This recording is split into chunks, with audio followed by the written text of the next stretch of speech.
And what's up, everyone? Welcome back to Total War Rome 2. And we've got ourselves just a quick, fun little battle here. This is just a 2v2, but this one's sent in by the guys over at Yeet Federation. They are another kind of conglomerate YouTube channel out there that does a mixture of like Total War and horror-based games. But they have sent in another battle, and make sure to check out their channel. It is going to be linked in the description. But go on over there and tell them I said hi or hello from Ellington, and tell them that you went over there because I told you to, because I'm awesome and I love everybody. How is everybody today, though? It is cold as hell here in Nebraska. It was a whopping 8 degrees today. I am not a fan. That's 8 degrees Fahrenheit. I am not a fan in any way, shape, or form. Tell me that in the comment section. Tell me it was warmer where you are. And if it wasn't, tell me if it was colder, because I want to know. Tell me where you are and what's the temperature there right now, given that it's we're just into February now. But anyways, before we, get way off track, let's get into some factions and commanders here. For the attackers, we have Rome being commanded by Mr. Thunder. We also have Kush, so two of the best factions in the game teaming up with each other. Kush being commanded by Wild Sweet. Wild Sweet! You make my heart sing. Sure. For the defenders, we have got Swaby being commanded by Gadriel. And finally, last but not least in any way, shape, or form, my good friend, Blackfoot, commanding the mighty Saba. You can see he's out here with some Sabaean camel cataphracts. Interestingly, he did not bring the Marib camel cataphracts. He brought the royal camel archers. This is going to be interesting. I actually like the Swaby-Rome matchup. The hardest part for Swaby is going to be dealing with the archers.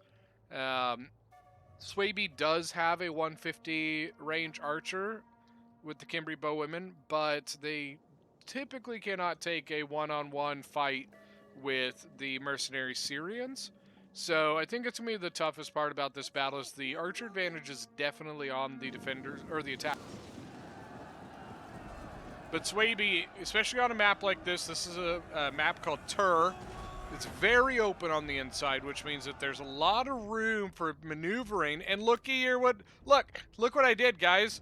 You can see what I'm talking about because I got my paints working again. After like 2 months of telling you I was gonna do it, I finally did it because I wasn't lazy today. Most days I'm lazy. So Club Levy are going to have the ability to do some cycle charging. So you can see he pulled out one. He's sending the other one in. Did he bring Bloodsworn? I don't. So I see a lot of Club Levy, which means where are the Swordmasters? Hold on. Is this like a really low funds? Interesting. I think this is like a low fund battle. Did I miss that? I must have, maybe, did he tell me? I don't know if he told me that, but yeah, this is like a low funds battle. Look at, oh, here we go. Camel cataphracts annihilating some Kushite slave infantry. But look at this. That's all they've got is Kushite slaves. There's nothing like, there's no shotels, no armored shotels. Hastati, but no legionaries or anything. Soshi Hastati. Club Levy, but no swordmasters other than the general. No, it's a Wodenaz spear. Interesting. So,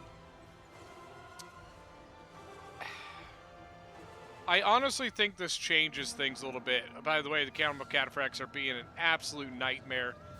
Honestly, this camel cataphract strategy right here is extremely effective on the funds that they're using because most of the things that they can bring, because they have to go cheaper to be able to bring more units, the Camel Cataphracts are just going to annihilate them, right?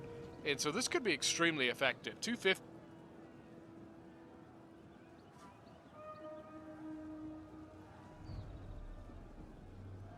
Sorry, just kind of exploring here. Another charge there. You can see the Roman general, the Legatus, or is it a... No, it's a general bodyguard.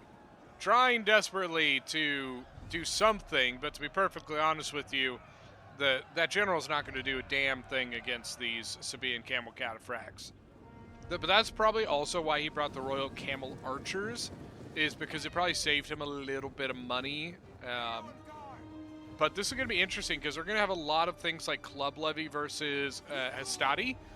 But I honestly think that had Swaby maybe gone with the Bloodsworn instead, or to be perfectly honest with you, if he had just gone as many Swordmasters as he possibly could, that honestly probably would work pretty well because Swordmasters are so much better than anything that's on the field right now that the Swordmasters would honestly probably cut through everything. It would be a pretty vicious thing.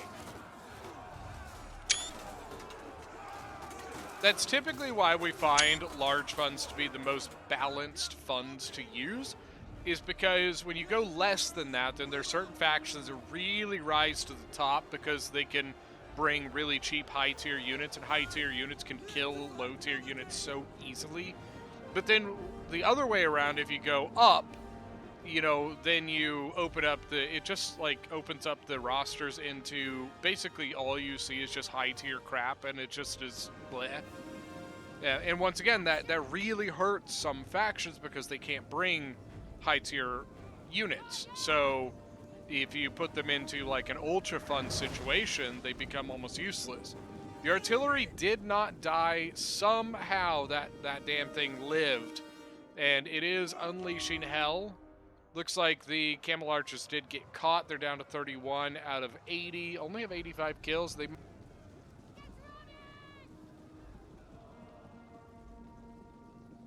Sorry, had to get a drink there.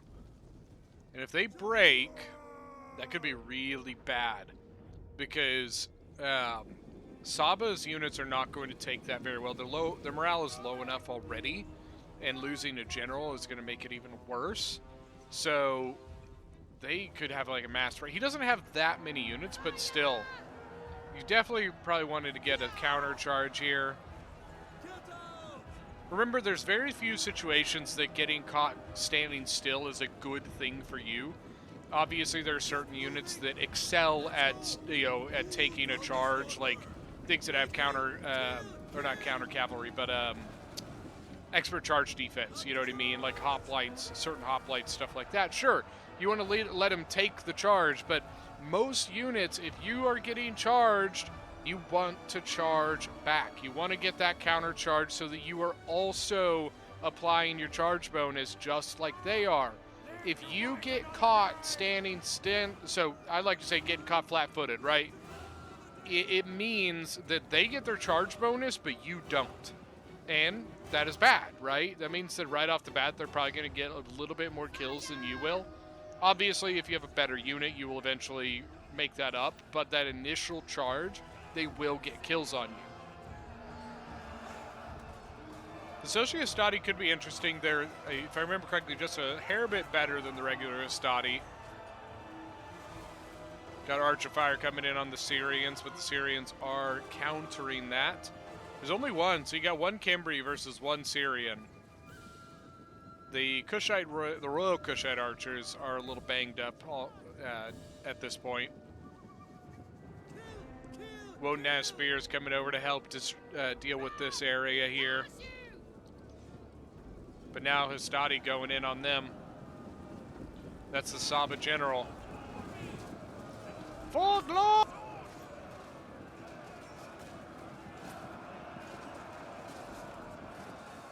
Good flank there by Saba's Desert Levy. Hastati, you're not going to like that in the long run.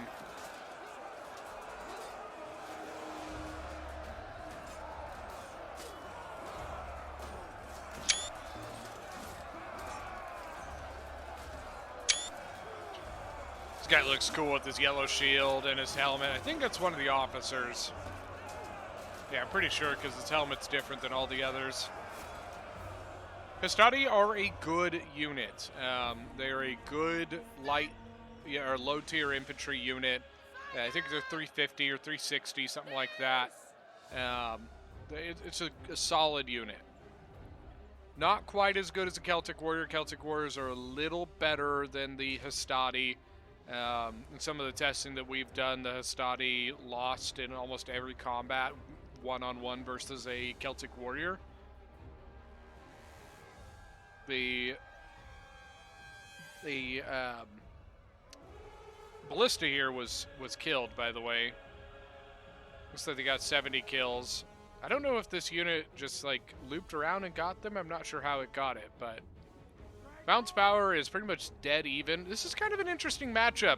You know, we're seeing units that we don't typically see in this quantities, right? Because we're usually used to a large funds battle where you see a mixture of your low, medium, and high tier units. But in this battle, it's almost exclusively low tier. Oh, hey, here's a Bloodsworn. So they brought at least one Bloodsworn. The Bloodsworn should do relatively well. But it looks like he's already been in combat, right? He's 157 kills. Club Levy coming in. They actually are in a little bit of trouble over here. This Hastati is easily going to be able to outflank. And if they were to... So if he comes here, if they were just charge that in... At this point, he would need to go here now. But had he done it a little bit sooner, he could have looped in on that while he engaged there and probably wiped out both of those units before this unit came in. But now the Desert Levy coming in to help. We do still have the Slingers back here from Saba. We've got Club Levy, Club Levy, Club Levy, Club Levy, more Slingers, Desert Levy. Sorry, I thought that was an archer or a slinger. Kimberly Bowwomen. This over here is looking pretty good for the defenders. The attackers still have quite a few forces, though. I think that the defenders are at a point where they can no longer think of... Yeah. I was going to say, like, you know, you can see here they're taking a little bit more initiative in trying to counterattack against these units that are coming.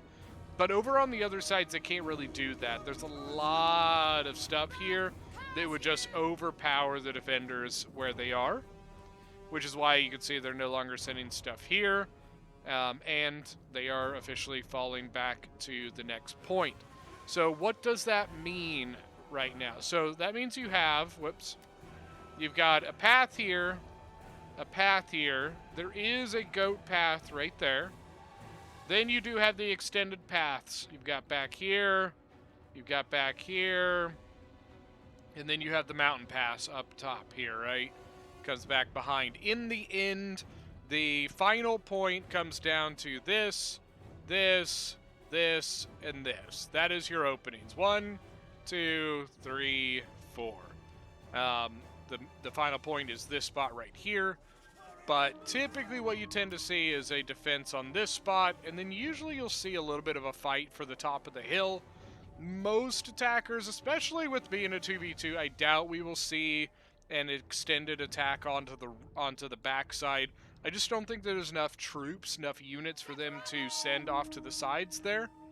So I think they're going to focus their attacks on the two main points, which are going to be here on the hill and...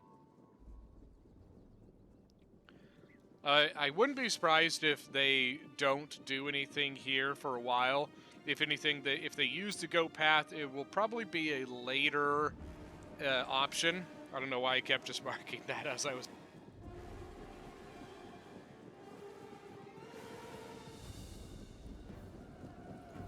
Slingers are shooting at the general. It's not a terrible idea. That's not really... Like, some people would... Well, that's gen sniping. He was right there, right? Like, there's your slinger, here was your general. That's not gen sniping. If you're going to put your gen right there in front of it, that's your prerogative, you know what I mean? Like, that's on you, not on the defenders. You know, gen sniping to me is, you know, your general's back here and they're trying to lob shots at the very beginning of the game to try and shoot your general. That's just cheesy and cheeky and kind of stupid. But you know, that's fair game.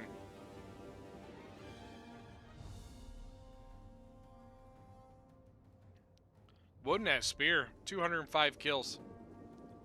That tells you the quality of the kills they've got, right? 205 kills, but no chevron. You know what I mean? They're close to a chevron, but not quite. But that just shows the quality of troops that are available on the battlefield, right? They're all pretty low tier, so it takes quite a few kills to earn that 500 gold that you need to get a chevron. Because that's basically how it works. For every 500 gold worth of kills, you get 1 chevron. So if you're fighting a expensive unit, you're going to earn that chevron a lot faster because each of those men you kill is worth more gold. You know what I mean? So if the whole unit costs 1,280 gold, well, divide that by 160? Yeah. You know what I mean? That's how much each man is worth. So, 500 gold, that's your chevron. But if your unit is only worth 200 gold, you know, that means that killing one entire unit is not going to get you a chevron.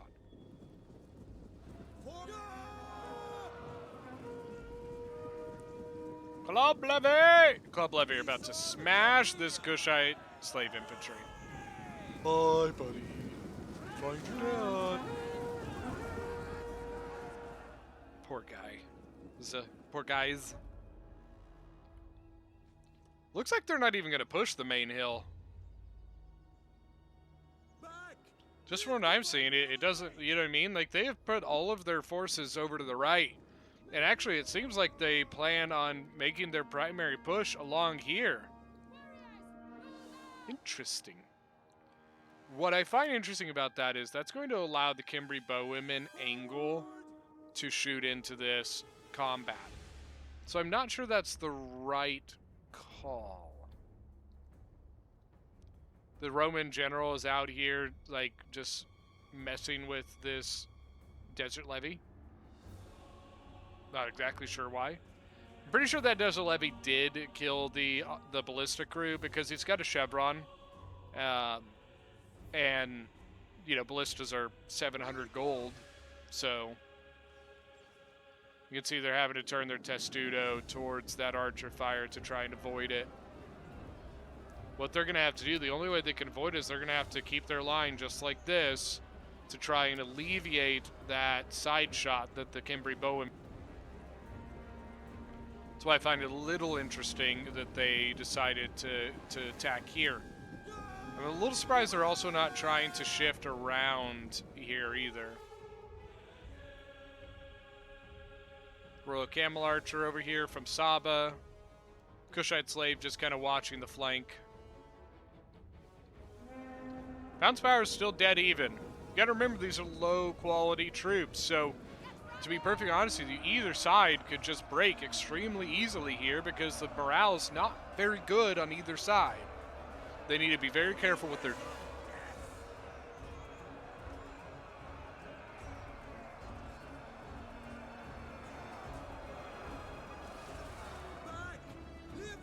Wooden Ass Spears now going in. Wooden Ass Spears down about half health now. 86, 85 out of 160.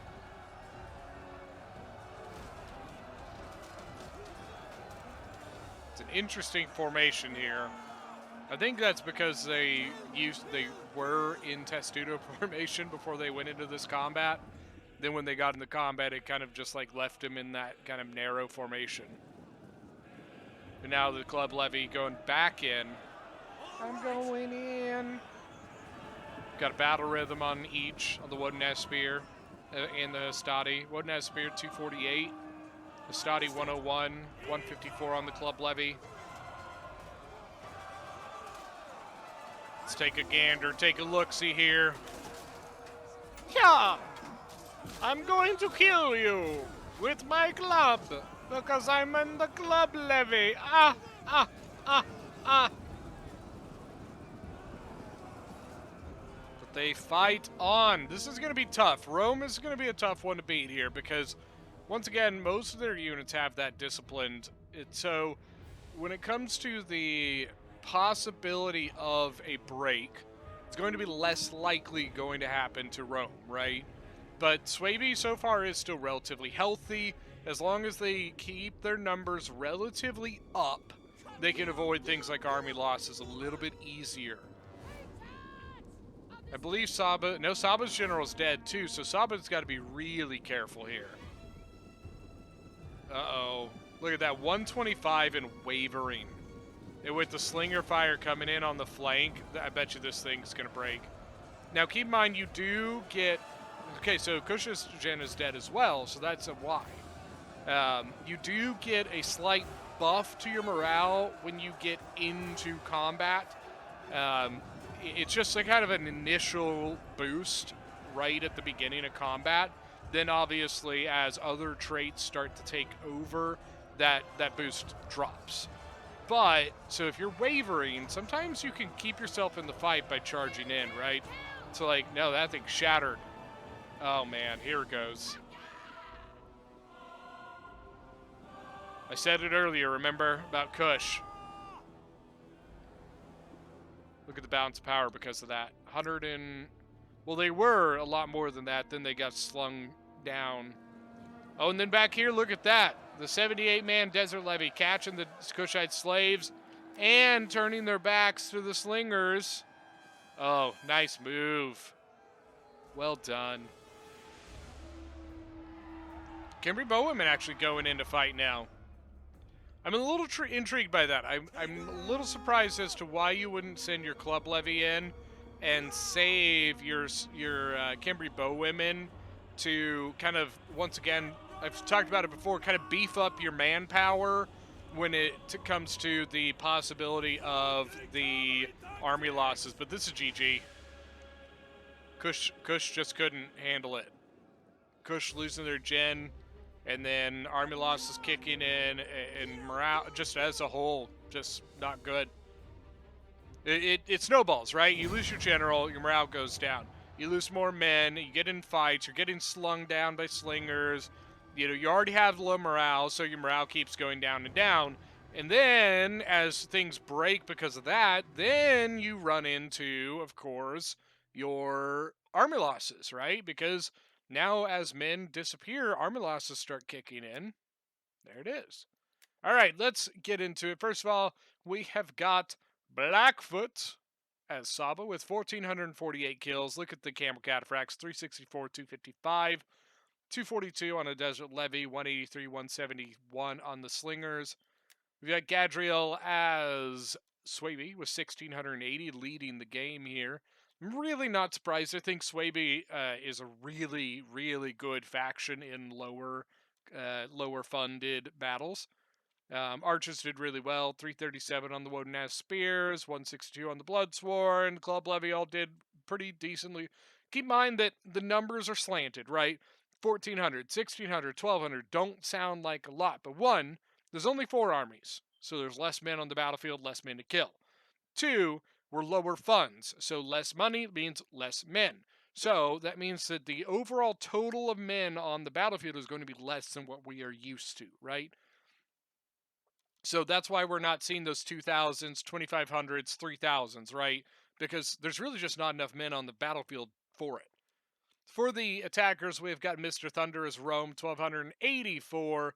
I mean, he kind of, like, Rome was the carry of this, right? The Hastati and stuff like that. Rome's just another good faction for this money level. Sorry, a brain fart there. Hastati 176, 153. The archers probably could have done a little bit better there. The general did pretty good. Then finally, Wild Sweet. I just think that Kush is not the best option for this money level, right? They don't have much under the Shotel Warrior, and the Shotel Warriors are already expensive. Then below that, you just get to your Kushite slave infantry, which are good, but I don't think they're as good as what else is on the battlefield. So I think it was just kind of a mismatch of the faction, to be brutally honest with you. And that just happens, unfortunately. But that was kind of interesting to see that. One being a 2v2, we don't see 2v2s very often. But then also having a different fund level, something a little bit lower, so we see a whole different strategy of how this is played. That was really interesting to watch. I enjoyed that very much. I hope you guys did as well. But that is going to be it for today's battle. Thank you guys so much for joining. Don't forget that if you are new to the channel, hit that subscribe button, and we will see you guys next time.